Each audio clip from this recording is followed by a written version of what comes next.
Next, I will invite our keynote speaker, and I'll give a brief introduction, which is not enough, but it's very hard to start where I can start her introduction.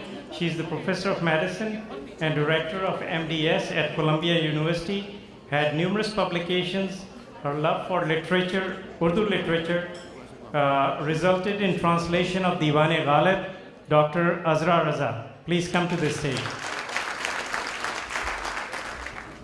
Dr. Talha Siddiqui, Dr. Qureshi, Dr. Abdi, thank you very much for discharging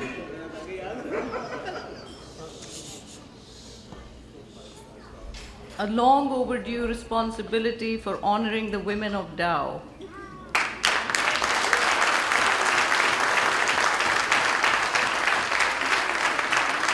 Although there are only a handful of names that have been singled out for their extraordinary achievement, in fact, this is an evening to celebrate all the women of Dao Medical College.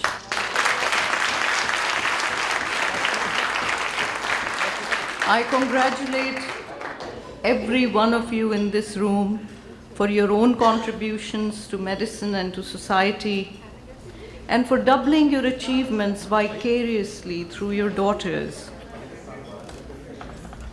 Our heads can justifiably be held high with pride and joy as we watch our daughters becoming as at home in cutting and pasting DNA as their grandmothers were at cooking and embroidery. To all the women of Dao, I say Zindabad.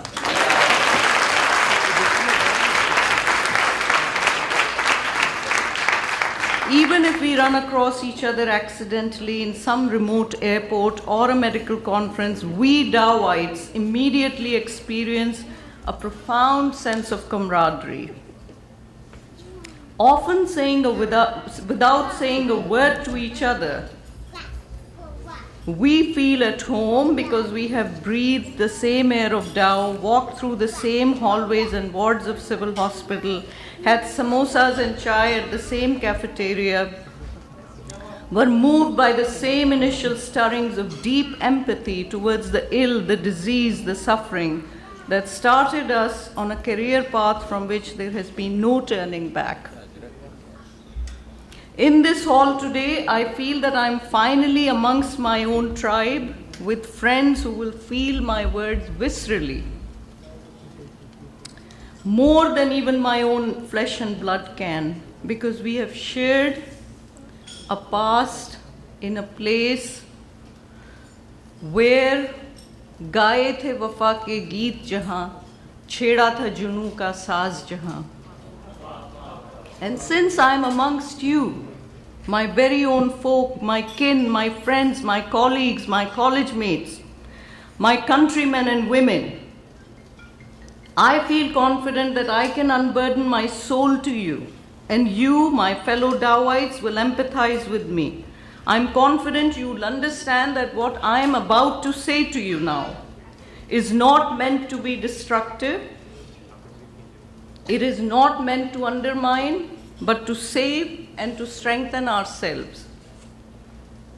A moment comes which comes seldom in one's life when staying silent and uncritical is tantamount to suicide. Today, instead of telling a few light-hearted stories of our innocent days at Dao with jokes and poetry, I want to take the road less traveled by and speak about some painful truths piercing at the heart of every one of us. Today, you have bestowed upon me a great award, and I'm humbled by this. But frankly, at the same time, I feel greatly saddened to be lauded for my achievements while inside I feel like an imposter, a phony, and a fraud. How can we be celebrating, knowing full well that while we are congratulating each other and carrying home awards, our fellow doctors in Pakistan are being forced to carry guns with their stethoscopes?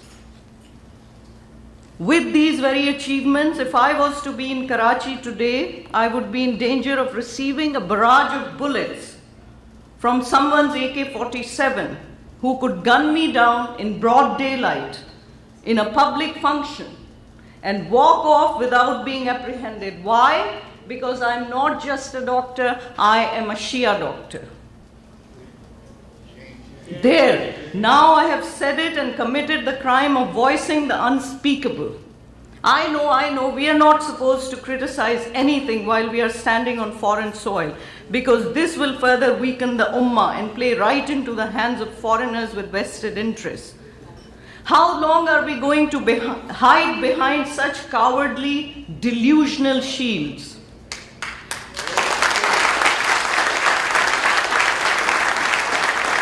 How long are we going to bury our heads in the sand and distract ourselves through award ceremonies while our beloved country is being slashed and burned? Where is the outrage? What are we afraid of? ये किस अजाब से खायफ मेरा कबीला है? ये किस अजाब से खायफ मेरा कबीला है कि खून मल के भी चेहरों का रंग पीला है? ये कैसे जहर की बारिश हुई है अब के बरस? ये कैसे जहर की बारिश हुई है अब के बरस कि मेरे सारे गुलाबों का रंग नीला है? My friends, genocides do not start with guns and gas chambers. They start with words, words of hatred. Words of hate directed at groups which dehumanize them to such an extent that any and all cruelties become justified. My friends, today there is a similar poisonous atmosphere being created in Pakistan. It is not just the Shia doctors being slaughtered mercilessly. There is a country-wide invasion by the lethal disease of intolerance and religious persecution. The terrorists are killing minorities and targeting outspoken members of the community. Need I name Malala Yousafzai? Need I name Raza Rumi and Hamid Mir? Therefore, it is inaccurate and dishonest to present this as some sort of a sectarian issue. This is not a sectarian strife. This is the systematic murder of targeted individuals by a small, murderous group. But the state, whose job it is to protect the people, is complicit through its inaction. How many more doctors and lawyers, women and children have to be gunned down without a single individual being apprehended for these barbaric crimes? There is no controversy about who is doing the killing. The perpetrators proclaim it proudly from the rooftops. What level of genocide is needed for us to wake up to reality? 6 million? When are we going to realize that we are all guilty of being Neros playing the fiddle while Pakistan is burning?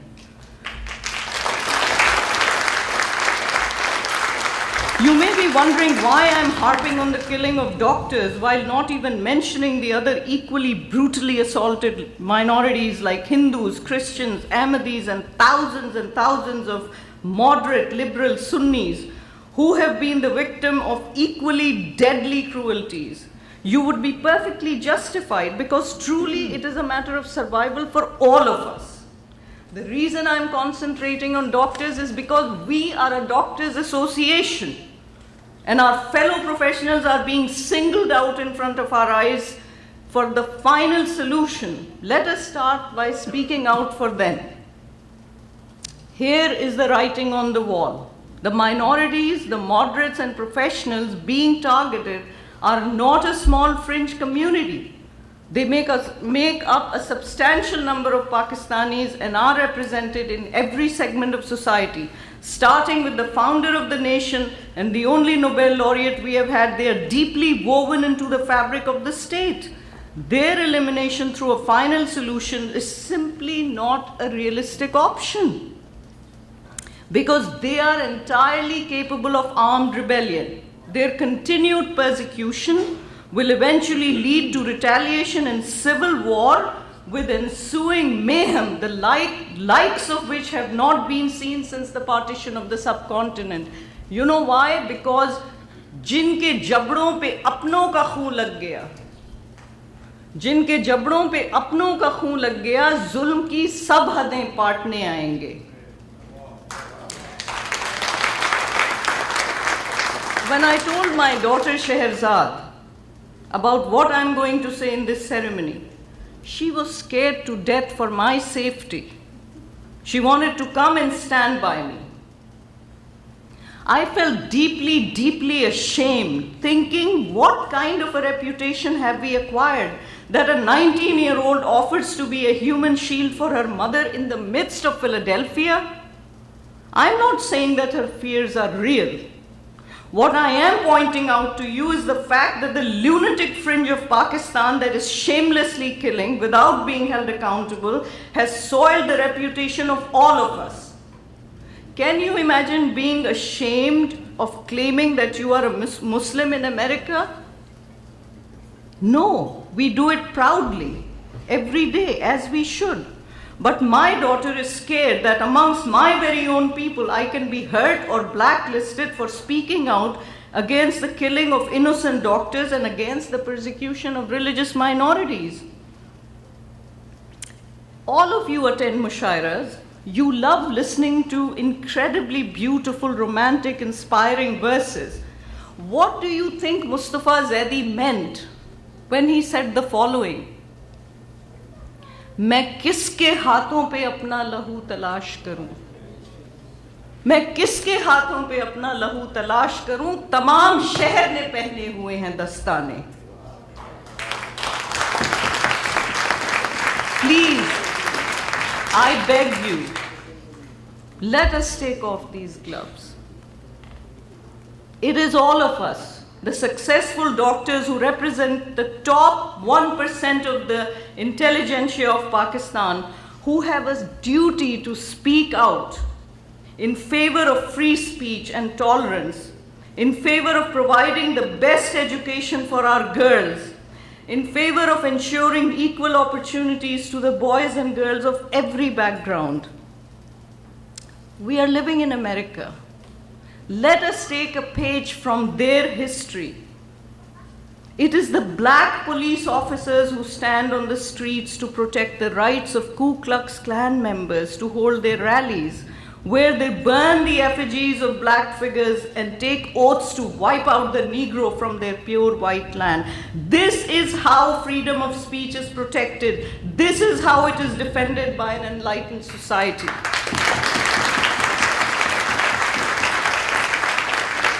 By definition, every one of you in this room is enlightened, is Roshan Khayal, because you are the creme de la creme of Pakistani high society. I urge you to please pledge action today. This is an evening to celebrate women, so I want to end by addressing the young women in this room. And many of you who have left your daughters behind, please convey my message to them. First of all, if the young women are interested in science or medicine, whether you are in high school or undergraduates, I want to invite you with a warm welcome to come and spend some time in my research program at Columbia University. Come and spend a few weeks or a few months and watch firsthand how cutting-edge genomics research is unraveling the astonishing beauty and profound mysteries entwined in the DNA of a cell, and observe what can happen when such exquisite splendor is co-opted by the malignant invasion of cancer. An equally grotesque cancer of intolerance and hate has invaded Pakistan. There is just no use in closing our eyes or looking the other way in denial. You are the inheritors of a deeply poetic, courtly culture, inspired by grand poetry, exhilarating music, elaborate customs, and noble traditions. A culture known not only for its sublime poetic achievements, but also for its high ideals of decency and civility. One of the many ways in which this civility is manifested in our tehzeeb is in the uncommon aspiration to male gentleness. There is a brutal assault in front of our eyes on this sublime tehzeeb developed over millennia. An assault by a small group of murderous thugs whose show of bravery lies in slitting the throats of young children and old women alike. I appeal to you, all the young people, in this room and at home, your passion, your energy, your brilliance, your innovation, your sheer force of will has the power to sweep changes in the world overnight. Seize the moment. Start by fostering values of freedom for all, education for all, equal opportunities for all, tolerance for all, and above all, love for all.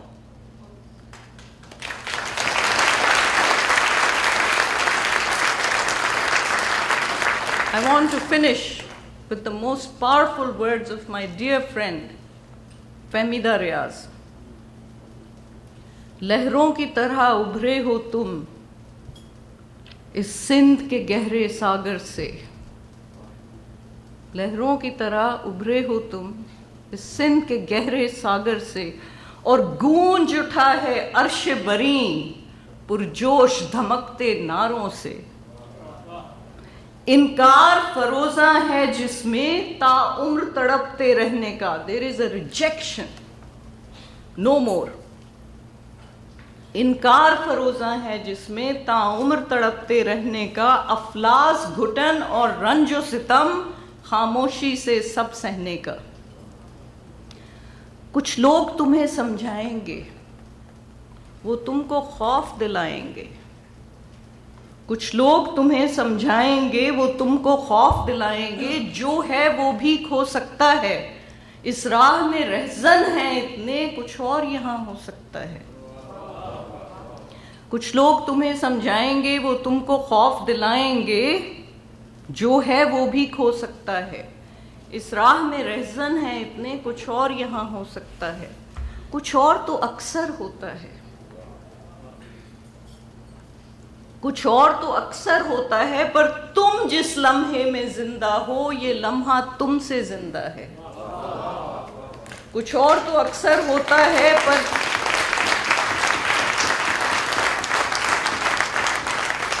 तुम जिस लम्हे में जिंदा हो, ये लम्हा तुमसे जिंदा है। ये वक्त नहीं फिर आएगा, ये वक्त नहीं फिर आएगा। तुम अपनी करनी कर गुजरो, जो होगा देखा जाएगा।